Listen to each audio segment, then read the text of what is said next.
You're wasting your life optimizing the wrong things, while you're taking your morning supplements and adjusting the temperature of your cold shower. There's a man who died 60 years ago who discovered something Andrew Huberman hasn't even begun to map, something that makes every biohacking protocol an expensive, useless distraction. Carl Jung didn't need red light therapy to hack his brain. He didn't track his glucose, count his macros, or practice intermittent fasting. And yet he achieved something no modern biohacker has.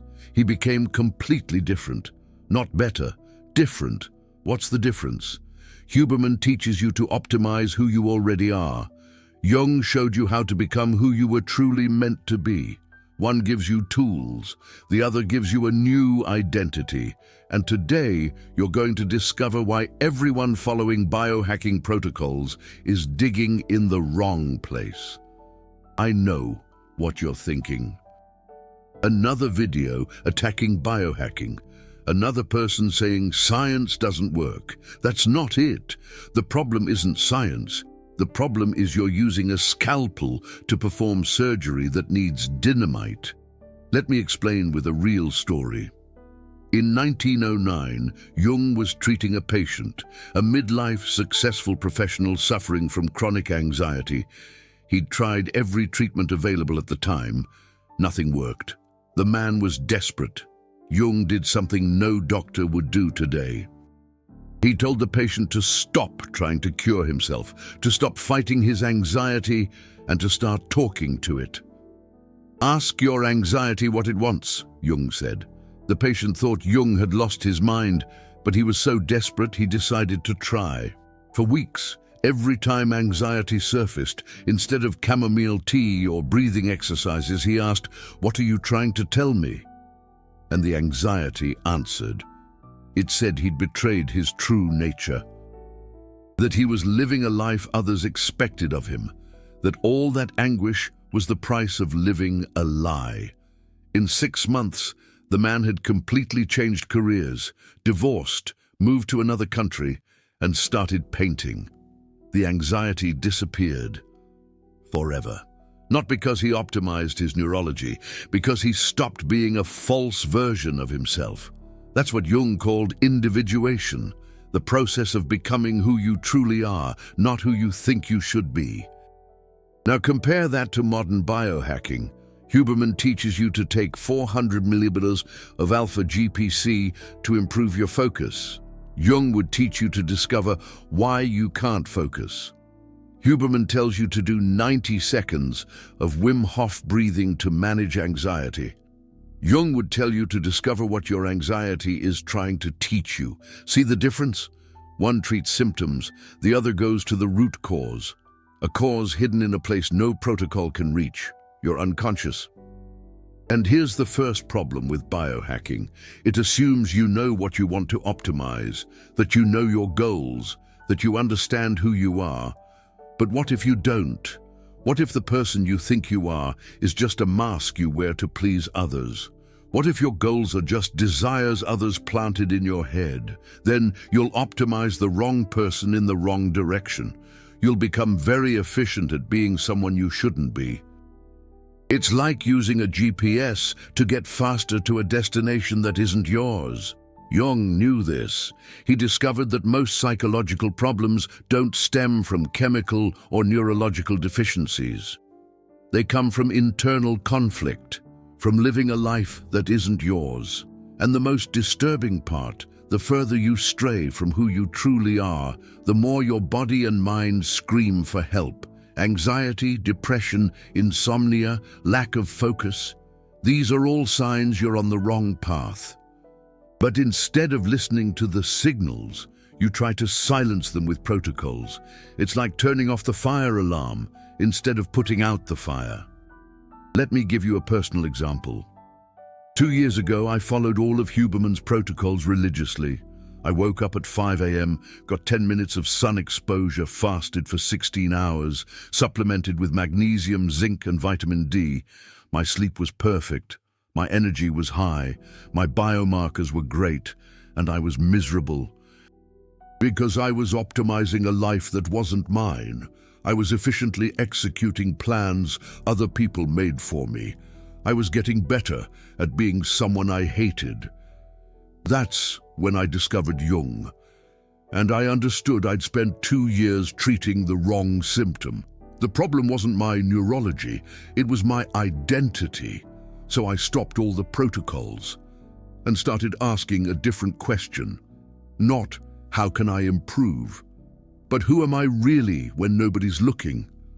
The answer scared me, because I discovered there were layers and layers of false personality I'd built to please others, like an onion.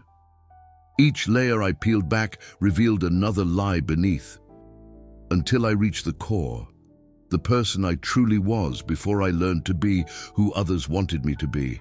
And when I got there, something interesting happened. My sleep improved naturally. My energy increased on its own. My focus became laser sharp without any supplements. Because when you live aligned with who you truly are, your body stops fighting against you. That's what Jung discovered over a century ago, that most performance, energy, and focus problems aren't physiological problems. They're existential problems. You're trying to be efficient being the wrong person. And here's where it gets interesting. Jung developed a method to discover who you truly are. A process he tested on thousands of patients for decades. A process that works regardless of your genetics, age, or family history. He called it confronting the shadow. The shadow is everything you've repressed about yourself. All the aspects of your personality you've learned to hide because others didn't approve. All the desires, fears, angers, and passions you buried to be accepted. Jung discovered that as long as you don't integrate your shadow, you'll never be whole. You'll always be fighting against half of yourself. And that internal struggle is what generates anxiety, depression, lack of focus, low energy. It's like trying to drive a car with the emergency brake on. No matter how much fuel you put in, it won't drive properly. Biohacking is the fuel. Jung is releasing the emergency brake. But how exactly do you do that? How do you discover and integrate your shadow? How do you stop fighting yourself and start living aligned with who you truly are? Jung developed specific techniques, practical methods anyone can use, techniques that don't require a lab, don't need supplements, don't need expensive equipment. They only require the courage to look in the mirror and see who you really are. The first technique is the most unsettling. Jung called it amplification of disproportionate emotional reactions. It works like this. For a week, every time you have a very strong emotional reaction to something, you stop and ask, why does this affect me so much? If you get irritated when someone talks loudly in a restaurant, you ask, what within me resonates with this person talking loudly? If you feel envy when you see someone successful, you ask, what part of me also wants this but is repressed? If you feel disgust when you see someone being lazy, you ask, where within me exists this laziness that I'm denying? What you'll discover is shocking. Every strong emotion directed at other people is actually an emotion directed at a part of yourself that you don't want to accept. You hate in others what you deny in yourself. Jung called this projection and discovered that 90% of external conflicts are actually projected internal conflicts. When you begin to reclaim your projections, something magical happens. You stop spending energy fighting against other people and start using that energy to integrate. It's like discovering you were boxing your own reflection in the mirror. When you realize this, you can stop punching and start looking, but that's just the beginning. Jung had other techniques. Techniques to access parts of your psyche you didn't even know existed. Techniques to uncover talents and potentials that have been dormant within you for decades. And the most powerful of all, he called it active imagination. A technique that allows you to literally converse with your unconscious, as if it were another person, a person who knows you better than you do and can give you advice that no coach or therapist can give. Because this person is you, but the version of you that knows everything, that sees everything, that understands connections your conscious mind can't process. Huberman teaches you to hack your neurology. Jung teaches you to hack your soul. And when you hack your soul, your neurology aligns itself, but there's a problem. This process isn't comfortable, it's not linear. There's no 30-day protocol. There are no simple metrics to track progress. That's why most people prefer biohacking. It's easier to take a supplement than to look at your shadow sides. It's simpler to follow a protocol than to question who you really are. Biohacking is comfortable. Individuation is transformative. Biohacking promises to improve who you already are. Individuation forces you to discover who you could become. And here's the truth, no one wants to admit. The person you are today might be completely different from the person you should be. Perhaps your goals are other people's goals. Perhaps your fears are fears you learned. Perhaps your personality is just a mask you've worn for so long that you've forgotten you're wearing it. Jung said that the greatest tragedy of human life is to die without ever having been yourself. How many people do you know who are living lives that aren't their own?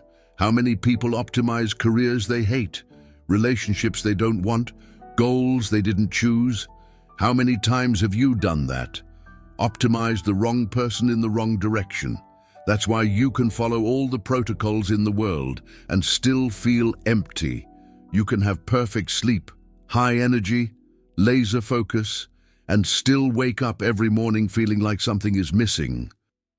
Because you're optimizing the symptom, not the cause.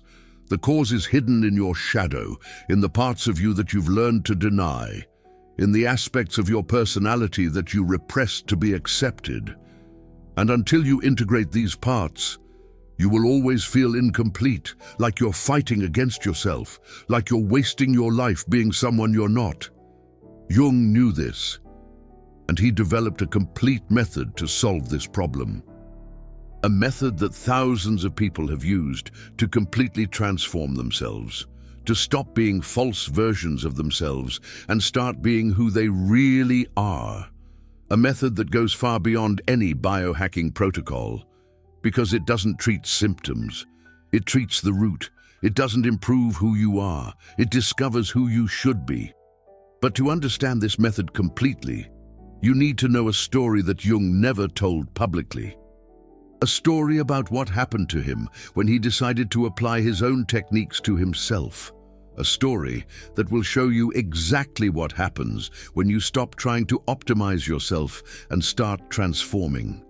A story that will completely change how you view personal development forever. It was 1913. Jung was at the height of his career. World-renowned, Freud's favorite disciple. He had a full practice, international fame, financial security. And he was having a mental breakdown. He couldn't sleep.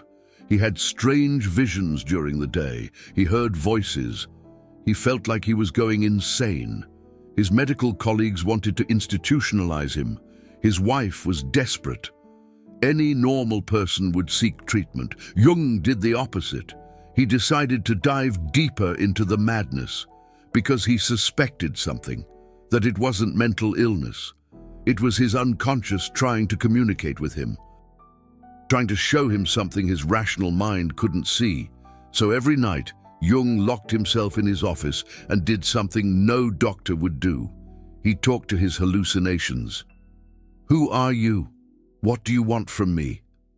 And they answered.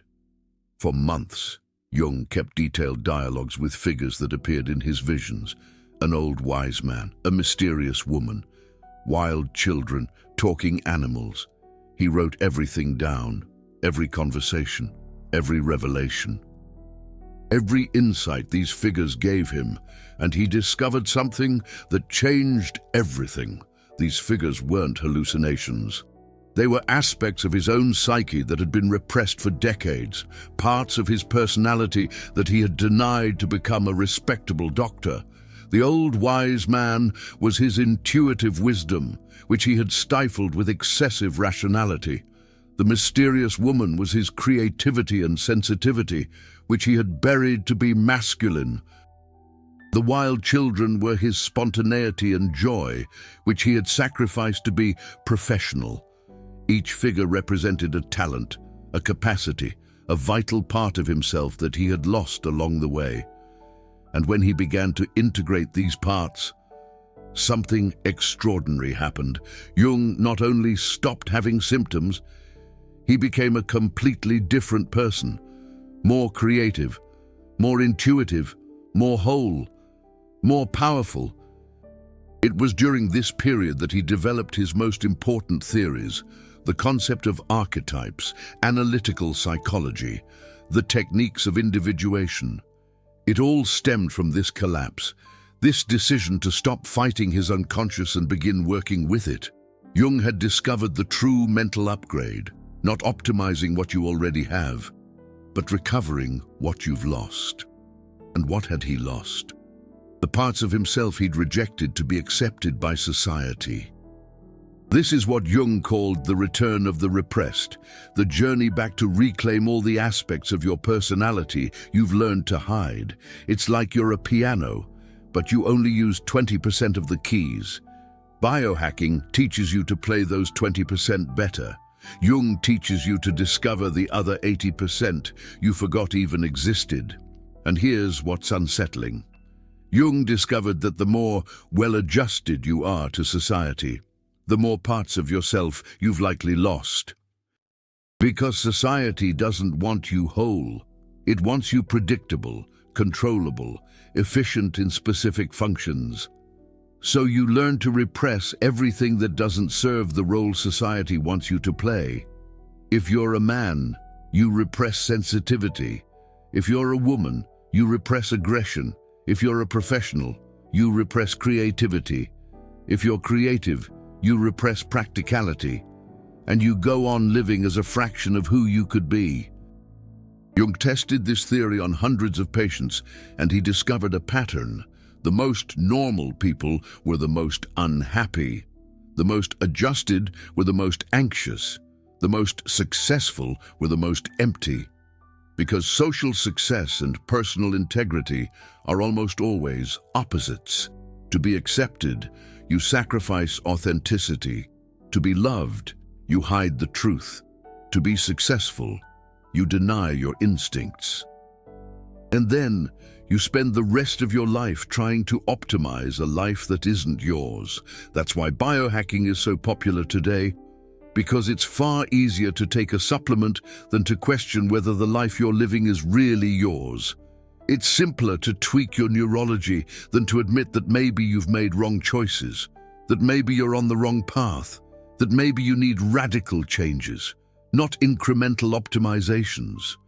But Jung discovered something even more unsettling. When you repress parts of yourself, they don't disappear. They accumulate in your unconscious as unprocessed energy, and that energy has to go somewhere. It usually goes to physical symptoms: anxiety, depression, insomnia, fatigue, digestive problems, chronic pain, or it goes to self-destructive behaviors, addictions, procrastination, sabotage, toxic relationships, or it goes to projections. You start to hate in other people exactly the qualities you've repressed in yourself. Jung called this the return of the shadow. When you deny parts of yourself, they come back in a distorted form. It's like damming a river. The water doesn't disappear. It builds up until it finds another path, usually more destructive than the original. So you have two choices. You can spend your entire life taking supplements to treat symptoms that are caused by psychological repression. Or you can do what Jung did. Stop fighting your unconscious and start working with it. Stop repressing and start integrating. But this requires something most people aren't willing to do. It requires you to question everything: your goals, your values, your identity, your choices. It requires you to admit that maybe you've spent years, decades, being someone you're not, and that's terrifying. It's far more comfortable to believe the problem is your neurology, that you just need better protocols, better supplements, better optimization, because if the problem is deeper, if it's existential, then maybe you need to change everything. And most people would rather live an optimized life they hate than risk discovering who they really are. But Jung discovered there is a path, a specific method for making this transition, to stop being an optimized version of someone you're not and start being an authentic version of who you really are. He called it opus contra naturam, the work against the artificial nature you've built for yourself. The first phase is what Jung called the death of the false ego. It's when you stop investing energy in maintaining the artificial personality you created to please others. This means stopping doing things you think you should do and starting to pay attention to what you really want to do. It sounds simple, but it's revolutionary. Because most people don't know the difference between what they want and what they think they should want, between their real desires and conditioned desires. Jung created a specific technique to discover this. He called it authentic impulse logging. For 30 days, every time you feel the urge to do something, you write it down. It doesn't matter if it's productive or appropriate. You just record the impulse, the urge to drop everything and travel. Write it down. The urge to yell in the middle of a meeting. Write it down. The urge to hug a stranger on the street. Write it down. The urge to eat ice cream for breakfast. Write it down. What you'll discover is shocking. Most of your authentic impulses are being systematically ignored. You live repressing your real instincts and forcing appropriate behaviors. It's like you're a dog being trained to be a cat. It might work superficially, but internally, you're always fighting against your nature. The second phase Jung called shadow nourishment. It's when you stop denying unacceptable aspects of your personality and start finding healthy ways to express them. If you've repressed aggression, find combat sports. If you've repressed sensitivity, find art. If you've repressed rebellion, find causes to fight for. The goal isn't to become a terrible person. It's to integrate all aspects of your personality in a constructive way. Jung discovered that when you do this, something magical happens. You stop projecting your unresolved issues onto other people. You stop creating external dramas to deal with internal conflicts, and you release a huge amount of energy that was being wasted on repression and projection. This energy is what Jung called individuated libido. It's unlike any energy you've ever felt, because it doesn't come from external stimuli. It comes from internal alignment. It's the energy of someone who is no longer fighting against themselves. People who have undergone Jungian individuation describe it as becoming more yourself than you ever were, like discovering you had superpowers you didn't know existed. Because when you stop wasting energy being someone you're not, all that energy becomes available to be who you truly are. But there's something Jung never publicly discussed, something he discovered during his own experiments, but considered too dangerous to openly teach. He discovered that when you fully integrate your shadow, you gain access to abilities that are beyond the normal. Intuition that seems supernatural, creativity that seems to come from another dimension, energy that seems inexhaustible. Not because you became special, but because you stopped being artificial. Jung believed that every human being is born with extraordinary potential, but society trains us to repress that potential to be normal. And when you reverse that process, when you reclaim what was repressed, you access something that was always there. You become who you always should have been. That's what Jung called the realized self, not an improved version of who you are, but the complete version of who you always were. And the difference between that and biohacking. Biohacking assumes you need to become something different. Individuation reveals that you need to stop being something artificial. Biohacking adds, individuation removes. Biohacking optimizes, individuation liberates. Huberman teaches you to hack your biology. Jung teaches you to stop hacking your soul. And when your soul stops being hacked, your biology optimizes itself, because body and psyche are not separate. They are different aspects of the same thing. When one is in conflict, the other manifests symptoms. When you live a life that isn't yours, your body protests, anxiety, depression, fatigue, insomnia. When you integrate who you truly are, your body calms down, energy increases naturally, sleep regulates itself, focus becomes effortless, laser sharp. Not because you optimized your neurology, because you stopped fighting against it. It's the difference between forcing a river to go where you want it to go and discovering where it naturally wants to flow. Jung taught thousands of people to find that natural direction. And he discovered that when people do this, they don't just become healthier, they become more creative, more intuitive, more magnetic, more powerful, because they stop wasting energy pretending to be who they're not and start channeling all that energy into being who they truly are.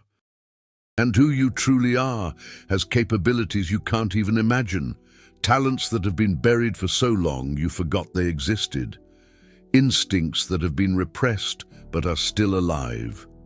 Jung called this the buried treasure, the parts of you that were lost but can be recovered. And the method for recovering this treasure is simpler than any biohacking protocol, but it's infinitely harder because it requires you to give up the illusion of control and surrender to the process of discovery. It requires you to stop trying to become who you think you should be and accept discovering who you truly are. And that, Jung said, is the only thing worth optimizing in life. Not your biomarkers, not your productivity, not your performance, your authenticity. Because when you are completely authentic, everything else aligns naturally. Energy, focus, creativity, relationships, success. Not because you force these results, because you stop preventing them from happening. That's the difference between the Huberman upgrade and the Jung upgrade. Huberman teaches you to optimize the machine. Jung teaches you to stop being a machine and become human again. And authentic humans, Jung discovered, are infinitely more powerful than any optimized version of artificial humans, because they have access to something no protocol can give. Access to their own unrepressed potential, so the next time you're trying to decide between another supplement or another protocol, remember this. Maybe the problem isn't that you need more optimization. Maybe the problem is that you need less artifice. Maybe you don't need to become better. Maybe you need to become true. And when you become true, Jung promised, you'll discover you were always more powerful than any optimized version of yourself could ever be. Because the optimized version is limited by the protocols you use, but the authentic version is limited only by what you were always capable of being.